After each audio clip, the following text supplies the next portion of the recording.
구약성경 사무엘하 18장 말씀입니다. 구약성경 494면 사무엘하 18장 31절에서 33절입니다.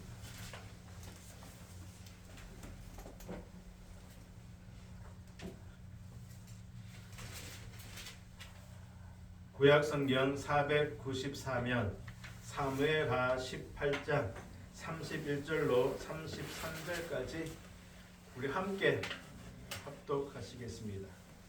구수 사람이 이르러 말하되 내 주 왕께 아랠 소식이 있나이다.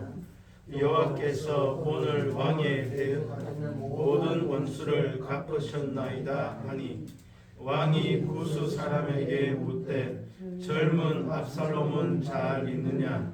구수 사람이 대답하되 내 주 왕의 원수와 일어나서 왕을 대적하는 자들은 다 그 청년과 같이 되기를 원하나이다 하니 왕의 마음이 심히 아파 문 위층으로 올라가서 우니라. 올라갈 때에 말하기를 내 아들 압살롬아, 내 아들 압살롬아, 차라리 내가 너를 대신하여 죽었다면 압살롬 내 아들아 하였더라. 아멘. 내 아들 압살롬아 라는 제목으로 말씀을 나누고자 합니다. 오늘 본문은 죽은 아들에 대한 아비의 통곡입니다. 죽은 아들에 대한 아비의 통곡. 다윗은 이스라엘의 왕이었고 압살롬은 이 다윗의 아들입니다. 그런데 이 아들 압살롬이 반역을 일으켜 아버지를 죽이고자 했습니다. 폐륜이죠. 그런데 전쟁 중에 이 압살롬이 죽었습니다. 이 소식을 들은 아버지 다윗이 아들의 이름을 부르며 통곡한 것이 오늘 본문입니다. 다윗이 얼마나 통곡하고 탄식했던지 전쟁에서 승리하여 돌아오는 자기 백성들을 맞이하러 나가지 못했습니다. 오히려 다윗의 이 통곡 탄식 때문에 승리가 슬픔이 되었습니다. 승리하고 돌아오는 백성들은 마치 패한 자들처럼 부끄러워서 가만히 들어왔습니다. 다윗이 얼마나 통곡하고 슬퍼하였는지 알 수 있습니다. 그렇다면 성도 여러분, 다윗이 왜 이토록 통곡하고 탄식할까요? 단지 아들을 잃은 아비의 마음이라고 하기에는 뭔가 설명이 부족해 보입니다. 왜냐하면 폐륜이잖아요. 아버지를 죽이고 왕위를 빼앗고자 반역을 일으킨 아들의 죽음입니다.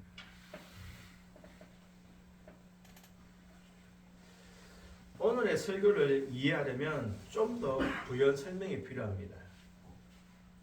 다윗의 첫째 아들이 암논이라는 아들입니다. 이 암논이 압살롬의 누이였던 다말을 사랑하였습니다. 이들은 어머니가 다른 이복 형제지간입니다.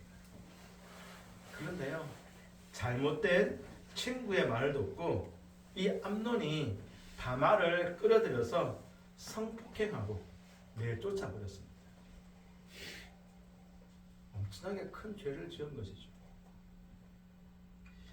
그리고 이 모든 일을 다윗이 다 들었습니다. 아버지 다윗이 어떻게 했을까요? 사무엘하 13장 21절 보면 다윗 왕이 이 모든 일을 듣고 심히 노하니라. 다윗이 듣고 심히 노했다. 크게 분노했다는 것입니다. 당연하겠죠. 어느 아버지가 이 일을 듣고 가만히 있겠습니까? 그런데요, 다윗이 심히 노했는데 크게 화는 냈는데 어떤 조치도 취하지 않았습니다. 단지 크게 노할 뿐이었습니다. 그러자 이 일 이후 2년 후에요, 압살롬이 누이를 강간한 형 암논을 죽이고 도망갔습니다. 형제지간에 살인 사건이 일어난 것입니다. 이때도요, 다윗은 통곡했습니다.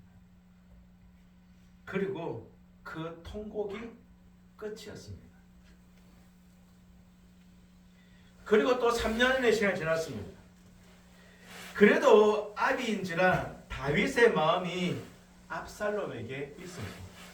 이것을 알게 된 부하 요압의 지혜로 다윗의 허락을 받고 압살롬이 다시 돌아옵니다. 그런데 다윗이 이 압살롬을 만나지 않습니다. 그러자 압살롬이 요압을 통해서 아버지 다윗을 만나게 되었습니다. 그때 다윗과 압살롬은 입을 맞추고 인사했습니다. 그것이 전부였습니다. 그 후에 압살롬이 반역을 준비하여 반역을 일으켰고 오늘 전쟁에서 결국 죽었습니다. 성도 여러분, 암논이 이복 여동생을 성폭행했을 때 다윗이 한 것이 무엇입니까? 크게 노했습니다. 압살롬이 암논을 죽임으로 형제지간에 살인 사건이 났을 때 다윗은 무엇을 했죠? 통곡했습니다. 도망간 압살롬을 불렀을 때 어떻게 했습니까? 외면하다가 입맞춤했습니다. 성도 여러분, 지금부터 설교를 잘 들으셔야 합니다. 암논이 동생을 성폭행했을 때 크게 노할 것만 아니라 다윗이 그 일을 바르게 처리했다면, 노하는 것으로 끝나는 것이 아니라, 노하는 것은 당연한 마음이겠죠. 그것으로 끝나는 것이 아니라 이 일을 다윗이 바르게 처리했다면 압살롬이 형을 죽이는 살인 사건까지는 일어나지 않았을 것입니다. 압살롬이 다시 돌아왔을 때 입맞춤으로 끝나는 것이 아니라 바르게 처리했다면 압살롬은 반역을 일으키지 못했을 것입니다. 그러면 오늘 전쟁에서 죽는 일도 없었겠죠. 결국 이 모든 죄의 시작은 다윗 자신입니다. 이해가 되십니까? 이 모든 죄의 시작, 이 모든 비극의 시작은 다윗으로부터 시작되었습니다. 성도 여러분, 이것이 이해되고 깨달아져야 합니다. 내가 죄를 지으면 스스로 하나님 앞에서 결산하면 됩니다. 하지만 나로 인해 다른 사람을 죄짓게 만든다면, 나의 잘못으로 여러 많은 사람이 죄를 짓는다면 그 죄의 무게, 그 죄의 두려움이 얼마나 무섭고 두려운지 아십니까?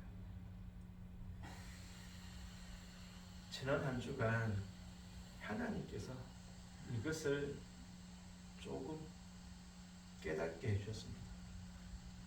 나로 인해서 다른 사람이 죄를 짓고 그 죄의 무게가 내게 얼마나 무겁고 두려운지. 나로 인해 교회가 힘들어졌구나. 나 때문에 모든 성도가 상처받고 힘들어. 나 때문에 내가 죄를 짓게 하였다. 제 생각에는 다윗도 이것을 깨달을 것입니다. 그때 자신이 바르게 처리하지 못한 그 일, 어쩌면 외면하고 싶었고 어쩌면 대수롭지 않게 생각했던 그 일, 안일했던 그 하나 때문에 결국 아버지와 아들 사이에 전쟁까지 일어났습니다. 그리고 그 아들이 죽었습니다. 이것을 깨달은 다윗이 철저하게 처절하게 통곡하죠. 내 아들 압살롬아, 차라리 내가 너를 대신하여 죽었다면. 단지 아들이 죽은 그 슬픔, 그 통곡이 아니라 자신의 죄 때문에, 내가 바르게 하지 못한 그 일 때문에 지금까지 왔음을 깨달은 다윗의 그 통곡.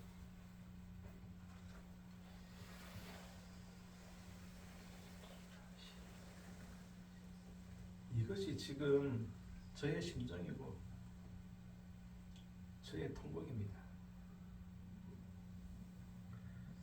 성도님들은 지난 주간에 우리 교회에 어떤 일이 있었는지 아실 것입니다. 벌써 2주 돼가고 있습니다.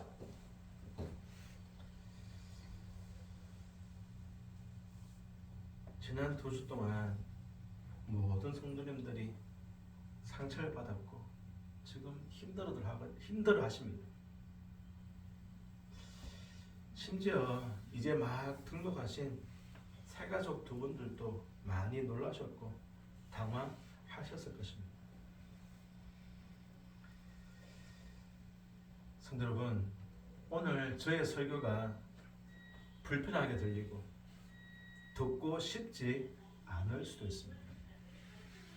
하지만 저는 해야만 합니다.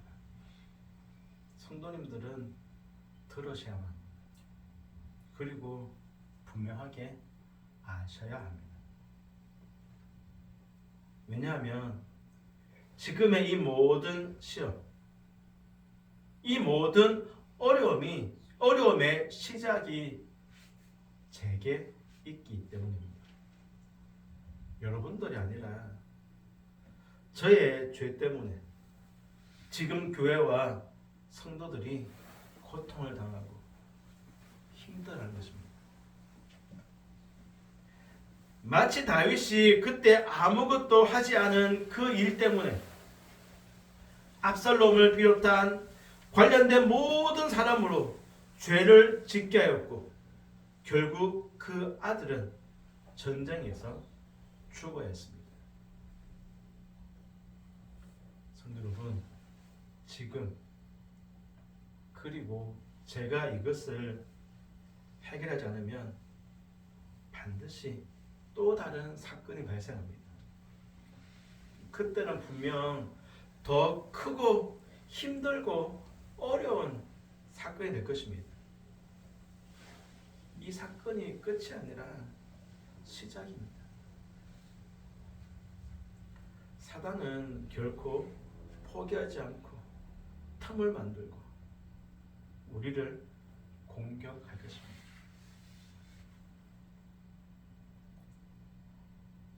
제가 먼저 모든 성도님들 한 분 한 분께 진심으로 용서를 구하며 설교를 합니다. 내 아들 압살롬이라는 제목이지만 다른 점을 붙인다면 저의 죄를 고합니다. 제가 교회 개척 이야기가 나올 때부터 시작해서 땅끝별 교회 일기를 쓰기 시작했습니다. 하나씩 하나씩 정리하면서 저 자신을 돌아보고 있습니다. 천국 가신 우리 김종국 목사님이 병원에 계실 때 개척 자금을 받았습니다. 그리고 아신 것처럼 집사님께서 그 주간에 천국 가셨습니다. 장례를 다 마치고 교회 개척의 구체적인 시작은 여기 바로 이곳에 살고 있던 우리 안 목사님의 아드님이 이사 나가는 것이었습니다. 원래 이사 날짜는 7월 12일 토요일이었습니다. 그런데요, 안 목사님이 8월 3일에 설립 예배를 드리려면 준비하기가 촉박할 것 같아서 아들에게 부탁해서 한 주간 일찍 7월 5일 토요일에 이사를 나갔습니다. 날짜 계산해 보았습니다. 집사님, 그러니까 아버지 장례를 마치고 불과 12일 만에 이사했습니다. 역으로 계산하면 목사님은 남편 장례를 마치자마자 슬퍼하고 힘들어할 겨를도 없이 땅끝별 교회를 생각하신 것입니다. 한번 생각해 보십시오. 남편이 일주일 만에 갑자기 천국 가셨습니다. 제정신일 수 있을까요? 다른 것이 생각나고 손에 일이 잡히겠습니까? 그런데 목사님은 오직 교회만 생각하신 것입니다. 그러니 아들에게 이사 날짜를 앞당길 수 있는지를 물었고 그렇게 하도록 하셨습니다. 성도 여러분, 아들이지만 이 말 하기가 쉬웠을까요? 더욱이 아버지 장례를 마친 지 얼마 안 되었습니다. 며칠 안 지났어요. 그렇게 7월 5일에 이사를 나가고 저희 부부가 7월 6일 주일이죠. 여기에 처음 왔습니다. 직접 와서 보니 너무 좋았습니다. 8월 3일 이제 설립 예배까지 불과 한 달도 채 남지 않았죠. 7월 6일이었고 8월 3일입니다. 그런데 저희 부부가 무엇을 했는지 아십니까?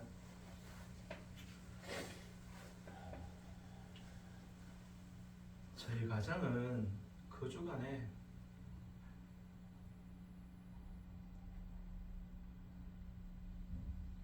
가족여행 갔습니다. 목사님은 남편 죽음에 대한 슬픔도 아픔도 뒤로하고 오직 교회를 위해 아들에게 어려운 부탁까지 하시면서 교회 설립을 위해 이리저리 뛰어다니시는데 저희 부부는 아무 생각도 없이 여행 갔습니다. 그리고 갔다 와서는요, 목사님께 너무 잘 갔다 왔다고 문자까지 보냈습니다. 지금 생각해보면 얼마나 어처구니 없었을까요? 얼마나 화가 났을까요? 안정옥이 개척한 것이 아니라 김활수가 개척한 것입니다.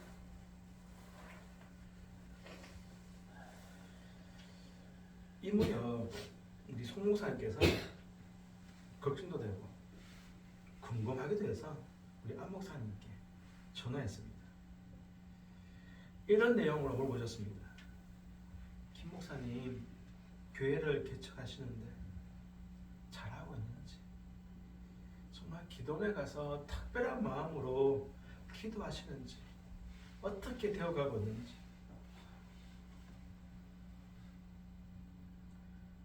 그때 한 목사님이 기도원에 가시는 것 같다라고 송 목사님께 거짓말했습니다. 차마 가족 여행 갔다고 말씀하지 못하셨습니다.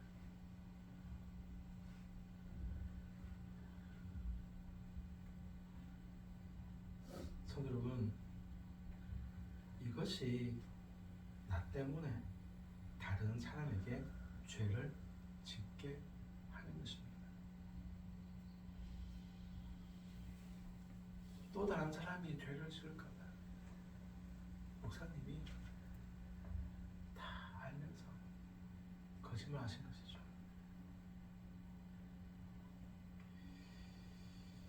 지금 여러분 앉아 계시는 의자, 테이블 처음에 하고자 한 것이 아니었습니다.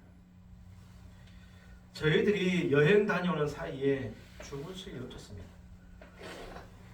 7월 말에 휴가 기간이 되어서 설린 예배 때까지 만들 수 없다 했습니다.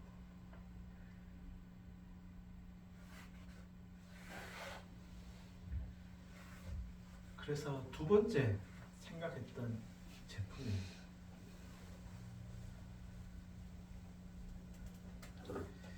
일기를 기록하면서 생각이 났습니다. 목사님은 다 아시면서 이게 더 좋다며 오히려 잘 되었다고 참 속도 없으시죠. 저 같으면 그런 말이 절대 안 나올 것 같습니다. 그렇게 개척을 위한 준비가 되고 8월 3일 날 설립을 드렸습니다. 그리고 개척을 준비하면서 사용한 모든 헌금 내역을 정리하기 시작했습니다. 그런데요, 정리가 안 돼요. 아마 우리 성도님들 두 차례 재정복을 보시면서 한 목사님이 얼마나 철저하게 재정을 관리하시는지 분명하게 보셨을 것입니다. 헌금에는요, 단 10원, 단 1원도 정확해야 합니다. 분명해야 합니다. 이 정도로 정확하신 분이 개척을 준비하며 저희들이 사용한 것을 맞출 수 없었습니다. 그것을 몇 달 붙들고 정리하셨는데요, 결국 못하셨어요. 집사님께서 천국 가시면서 하신 마지막 헌금입니다. 그 귀한 헌금을 저와 아내는 너무나 가볍게 생각한 것입니다. 막 쓴 것이죠.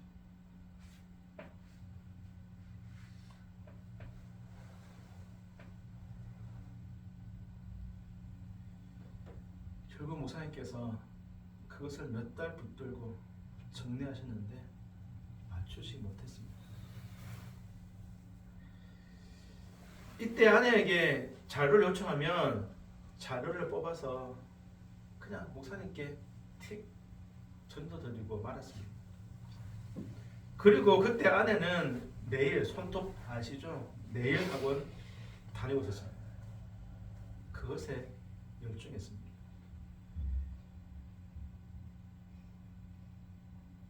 정말 제정신이라면 저와 아내는 다니던 학원을 그만두고 개척한 교회를 위해 몸이 부서져라 해야 합니다.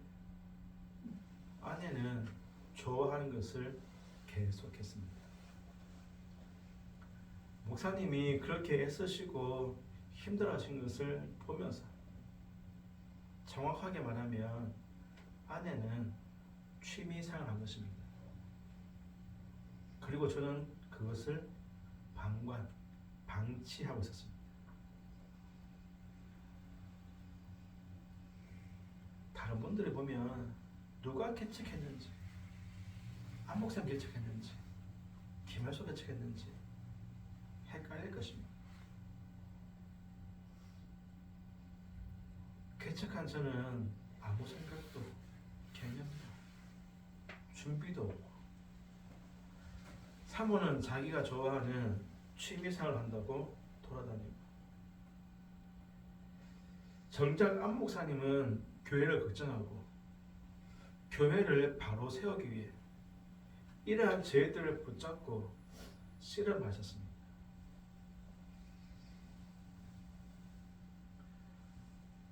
사업장은 뒷전이었습니다. 교회에 일이 있으면 사업상 중요한 미팅이 있어도 취소했습니다.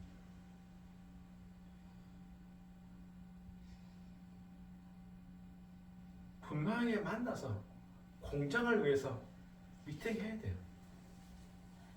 그런데요, 그것을 연기했습니다. 첫 번째가 땅끝별 교회였고 김활수였습니다.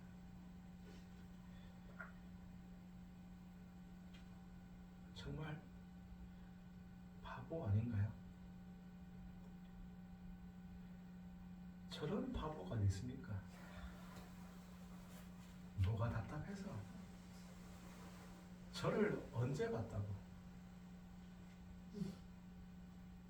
지금까지도 김활수를 포기하지 못하고 붙잡고 눈물로 기도하며 여기까지 왔습니다.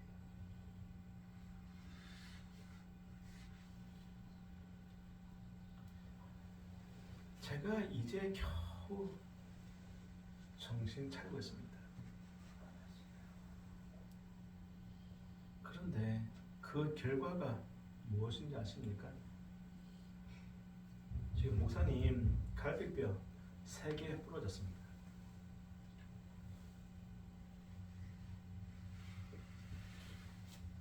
저 실 하나 정도 붙었을까요?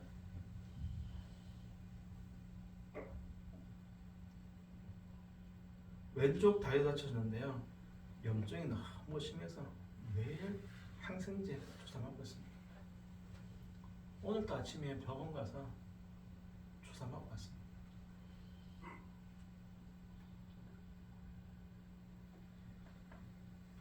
제가 2주 전에 월요일에 영적으로 너무 갈급해서 한 목사님을 찾았습니다. 목사님은 밤 늦은 시간인데 한글에 모셨어요. 기도하고 함께 은을 나누고 그러다 보니 12시가 훌쩍 넘었습니다. 밤 12시입니다. 그때 돌아가시는데 저 1층 그 계단 거기서 앞으로 넘어지셨어요. 그때 갈비뼈 3개, 왼쪽 다리.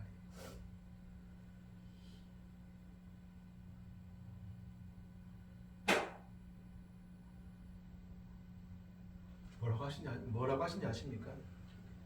목사님, 다친 것은 괜찮아. 시간 지나면 다 나. 나는 괜찮아. 나는 목사님이 은혜 받고 배워드린 것이 너무 좋아. 너무 행복해. 너무 기뻐. 자신의 아픔보다 그것으로 인한 원망과 불평이 아니라 제가 변화되어 가는 모습을 오히려 기뻐하시고 감사하셨습니다. 그런데 왜 이런 분이 제2의 고 장로라고 그런 말을 들어야 합니까? 2번이나 들었습니다. 그리고 지난주에 나가신 분을 통해서 저도 이번에 처음 들었습니다. 개척 자금한 것을 돌려주고 집도 주고 나가자고. 하나님께 드릴 헌금입니다. 그런데 사람이 주라 마라 할 수 있습니까? 하나님이 돌려주라고 하시던가요? 천국 가시기 전에 마지막으로 하신 헌금입니다. 그것도 하나님이 가장 기뻐하시는 교회를 세우기 위해 드린 헌금입니다. 간절하게 들으셨죠? 우리 집사님 가쁜 숨을 내쉬면서 김한수 목사님 너무 사랑합니다. 집사님 그 마음으로 헌금하셨어요. 그리고 여기가 집입니까? 여기는 교회예요. 교회. 너무나 무섭고 두려운 죄입니다.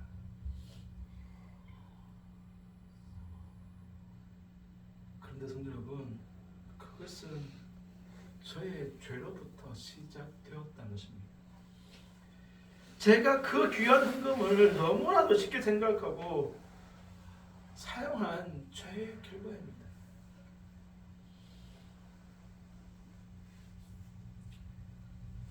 그 헌금을 받은 제가 그렇게 사용했는데, 그렇게 가볍고 안일하게 막 썼는데,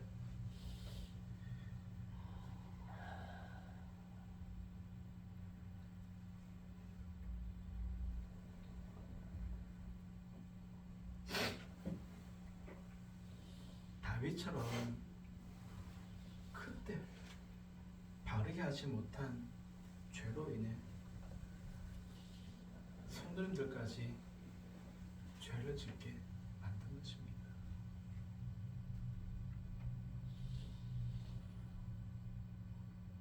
전 이것이 지금 너무 무겁고 두렵습니다.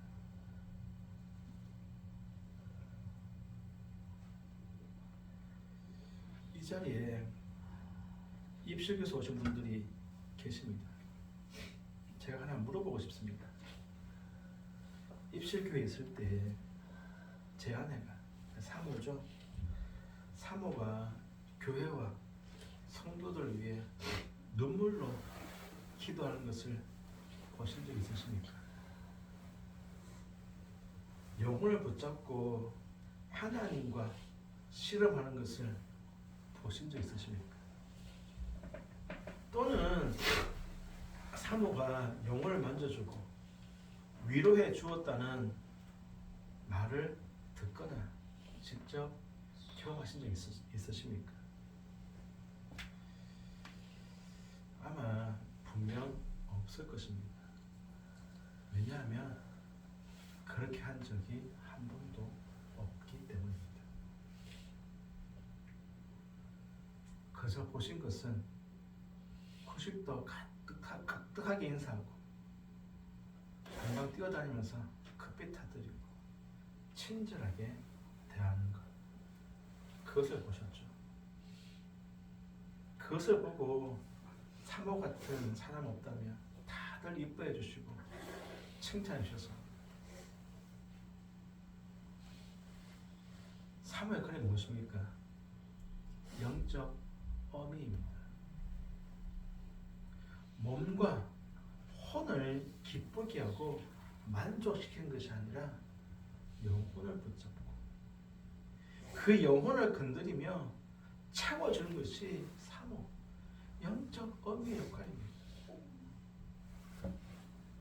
그런데 사람의 눈에 보기에만 즐겁게 했습니다.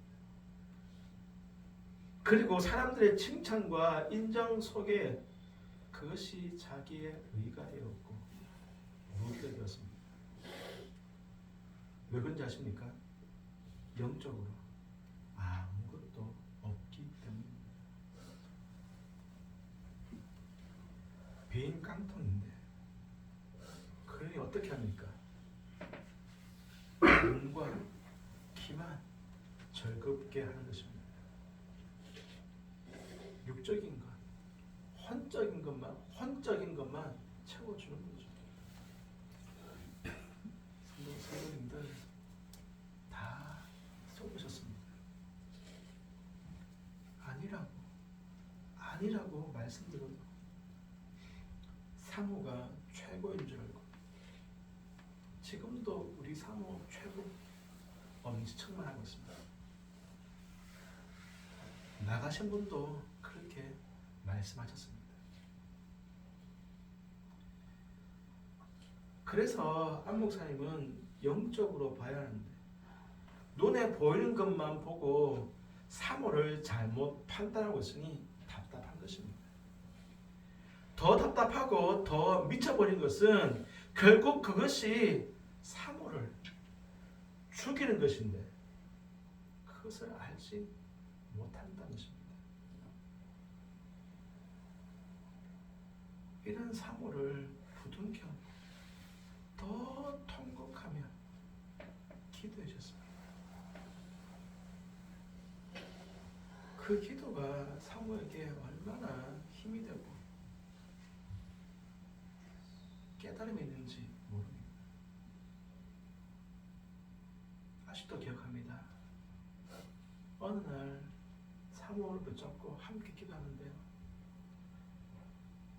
사무보다 더 통곡하며 기도하셨습니다.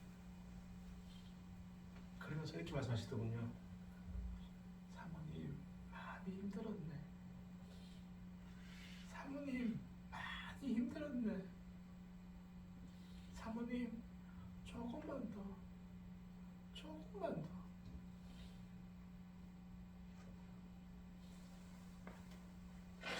그런데 왜 사모를 힘들게 하면 가만두지 않겠다는 이것은 협박이죠. 이런 말을 들어야 합니까? 사모를 살리고자 사모를 위해 같이 아파하고 아니 더 아파하고 힘들어하며 눈물로 기도하는데 왜 이런 말까지 들어야 합니까?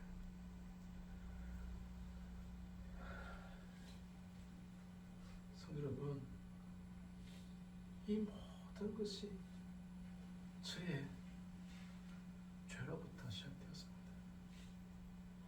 처음 제2의 고라는 말을 들었을 때 제가 바르게 그리고 분명하게 했어야 했는데 못했습니다. 이번에 권사님이 나가는 과정에서도 제가 아무것도 하지 못했습니다. 그분과 안 목사님이 싸웠다고요? 안 목사가 내보냈다고요? 목사가 성도와 왜 싸웁니까? 목사가 성도하고 왜 싸웁니까? 안 목사님이 고작 그 정도로밖에 보이지 않습니까? 착각하지 마십시오.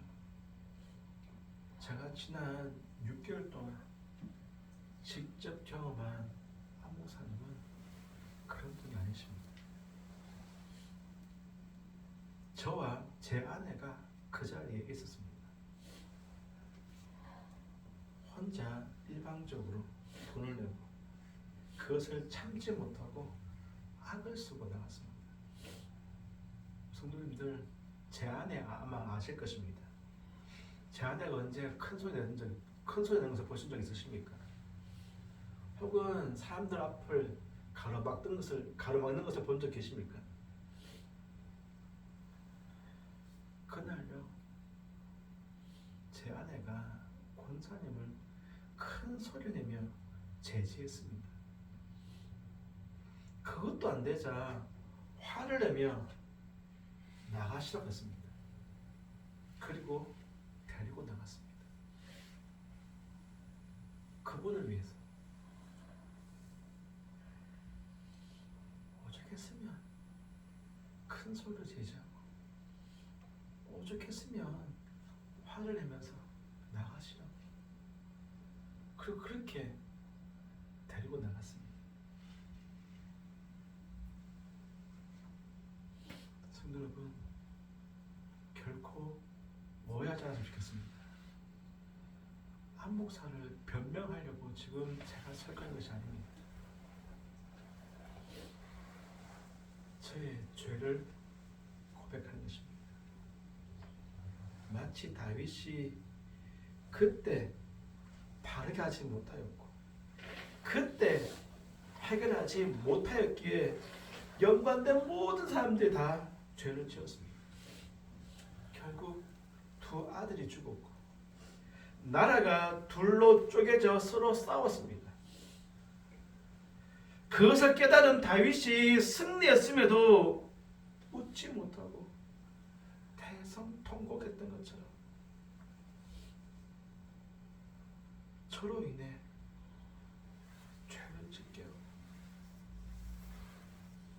교회를 어렵게 한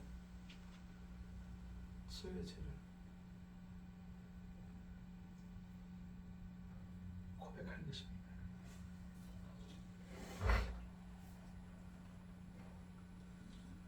성도 여러분, 교회 이전을 생각하고 있습니다. 이전하기 전에 이 죄의 문제를 반드시 해결해야 하기에 성도들 앞에서 벌거벗었습니다. 이렇게 하지 않으면 이전한 그곳에서 또 다른 문제가 발생합니다. 이번 사건보다 더 크고 더 어려운 사건이 될 것입니다. 여기서 지금 제가 해결하고 가야 합니다. 성도 여러분, 저의 죄입니다. 저의 죄 때문에 교회가 어려워졌고 성도님들이 상처를 입었고 고통을 당하고 있습니다. 하나님께서 지난 주간에 이것을 깨닫게 하셨습니다. 그리고 교회와 성도 앞에서 고백하기를 원하셨습니다. 그래서 저도 힘들었지만 성도님들도 듣기가 많이 힘들었지만 이렇게 고백합니다. 성도 여러분, 저의 죄를 용서해 주시기를 부탁드립니다.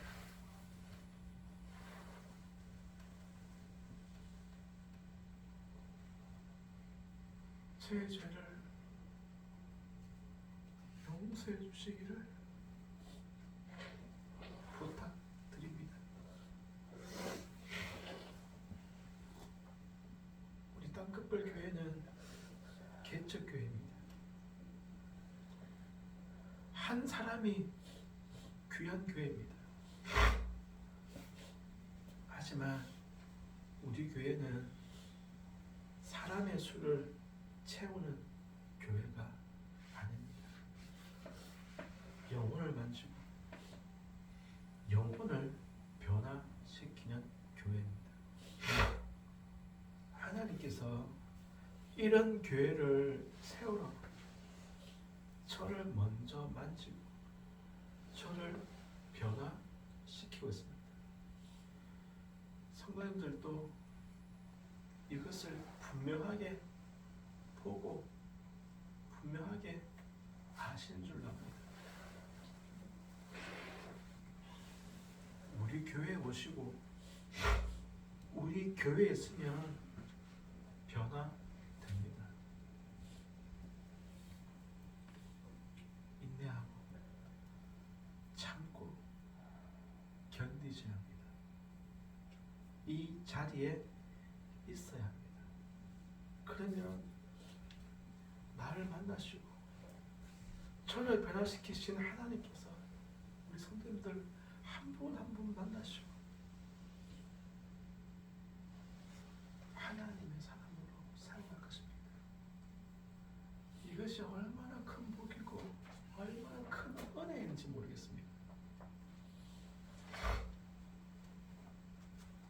사람을 찾아가고 안 가고의 문제가 아닙니다. 영혼을 살리는 것이라면 1000번 10,000번이라도 찾아갑니다. 제게 그런 열정이 있습니다. 반대로 영혼을 살리는 것이라면 한 번도 안 갈 것입니다. 중요한 것은 영혼의 평화입니다.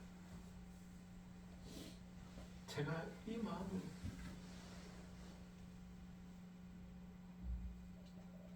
이 눈물로 그분을 찾아갔습니다.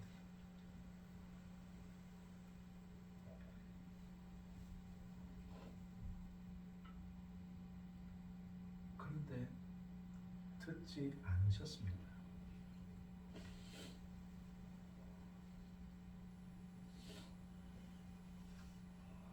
성도 여러분, 내 영혼이 변화되어야 천국 갑니다.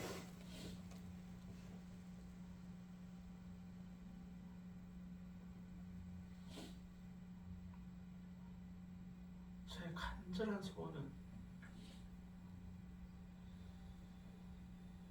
제가 예수로 말미암아 변화되어져 가고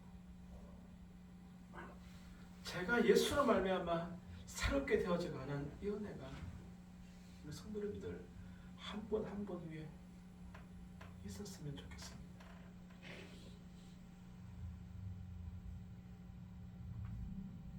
그 하나님을 만나시기 바랍니다. 그리고 저와 함께 영혼을 변화시키시고 영혼을 살리는 땅끝별 교회를 세워가는 우리와 우리 교회가 되었으면 좋겠습니다. 성도 여러분,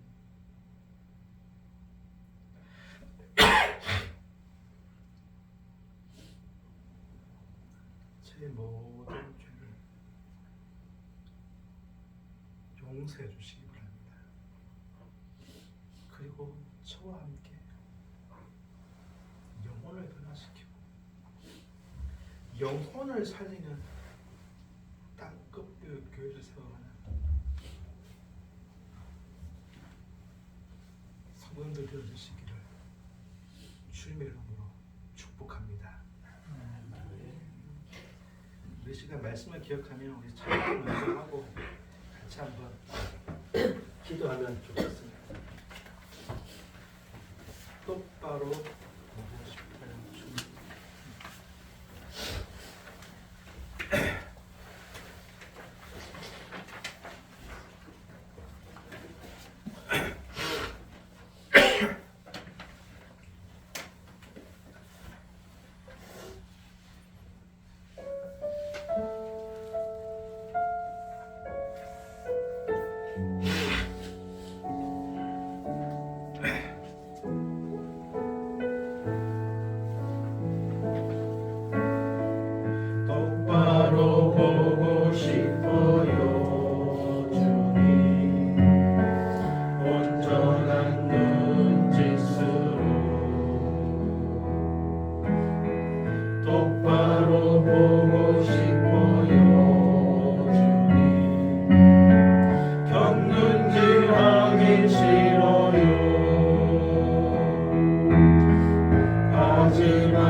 여러분들에게 하시는 말씀이 있다면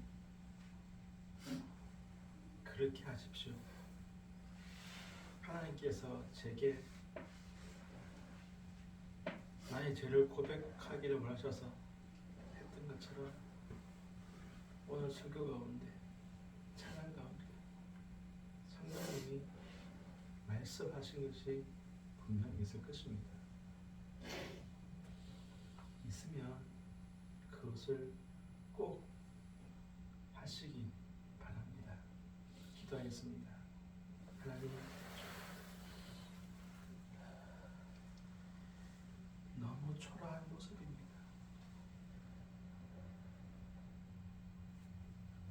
너무 초라한 내 모습, 감추고 숨기고 포장하고 그렇게 지금까지 교회를 섬겼고 목회했습니다.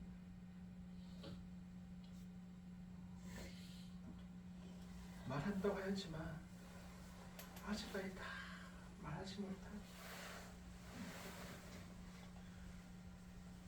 그런 것들이 있습니다. 하나님, 하나님 앞에서, 교회 앞에서, 성도들 앞에서 감추지 않게 하옵소서. 나의 모든 죄를 다 드러내고 철저하게 용서를 구하며 하나님과 교회 앞에서 정직하게 하여 주옵소서. 하나님,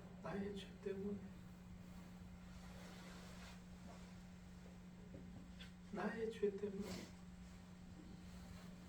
교회가 많은 분들이 상처를 받고 힘들고 어려운 시간들을 보내고 있습니다. 하나님이 위로해 주시고 싸매어 주시고 일으켜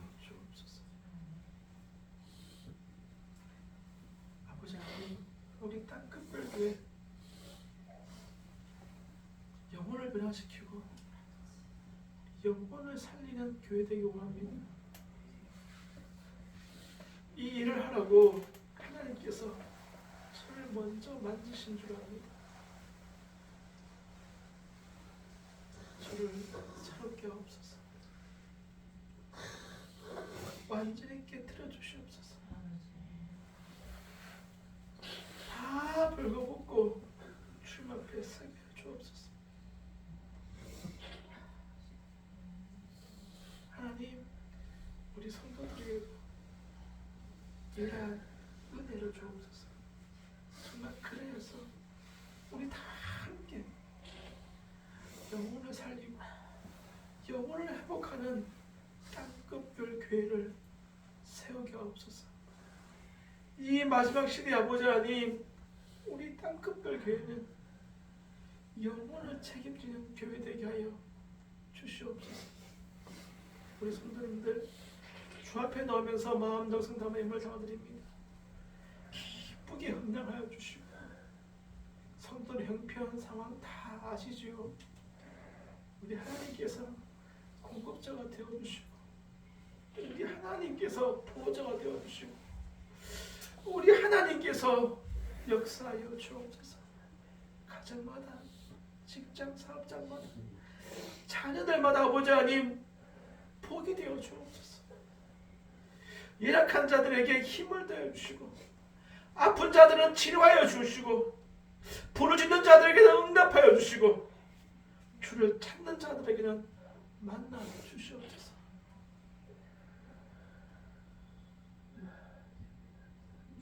이 예물 쓰이는 곳에 영혼이 회복되게 하시고 영혼이 살아나는 그 일로 사용하여 주옵소서. 우리 주 예수 그리스도의 은혜와 하나님 아버지의 크신 사랑과 성령 하나님의 위로 교통하심이 주의 얼굴 고하며 주를 바라보는 성도님과 성도들의 모든 가정과 직장과 사업장과 삶들 위해 영혼을 살리고 영혼을 회복할 우리 땅끝별 교회 위해 이제로부터 영원토록 함께 있을지어다. 아멘.